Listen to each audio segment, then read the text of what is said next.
Well, thank you to the Center for Fiction and Nancy Dunnan and also the jury for taking the time to read our books. It's very nice. I'm really happy to be here. I started writing Caribou Island 15 years ago. I wrote 50 pages and got stuck. And a couple of years ago I was walking around on the frozen lake where it's set in Alaska, and I didn't know if it was safe to walk out to Caribou Island. So I bent down and I brushed the snow off the ice. And I was shocked to find that it was just black. You couldn't tell if it was 2 inches thick or 10 feet thick, and I didn't know if it was safe. But I could see that Irene, the main character, would do that same thing, brush aside the snow, but she would see her marriage. She would see 30 years of marriage become nothing. So that was the scene that started the book for me. So it comes late, to page 253, but this is the first part that I wrote. Irene lay alone in her tent, a quieter night than usual, no wind.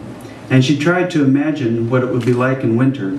Not so hard to do, really, after living at the edge of this lake so many years. As she walked out onto it, she'd find fault lines in the snow. A thin dusting, faint ridges raised up where the ice had cracked. No other footsteps, no tracks of any kind. Irene the only figure on a broad pan of white.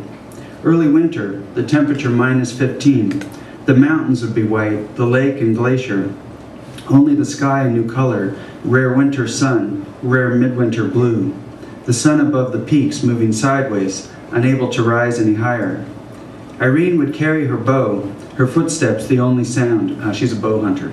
The world prehistoric, wind shifting the snow like sand, small dunes and hollows, the water close beneath.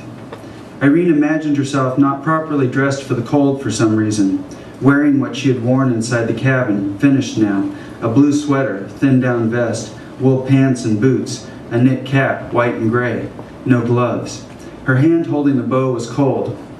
She walked toward the glacier, toward the mountains, away from the island, walked slowly. Without her footsteps, no sound, no wind, no moving water, no bird, no other human.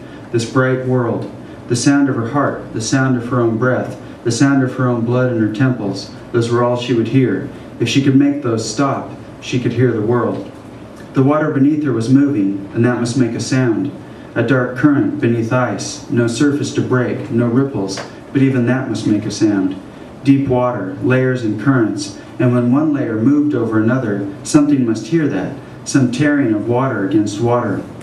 And over time, the changes in those currents, the shifts, the lake never the same from moment to moment, all of that must be recorded somehow.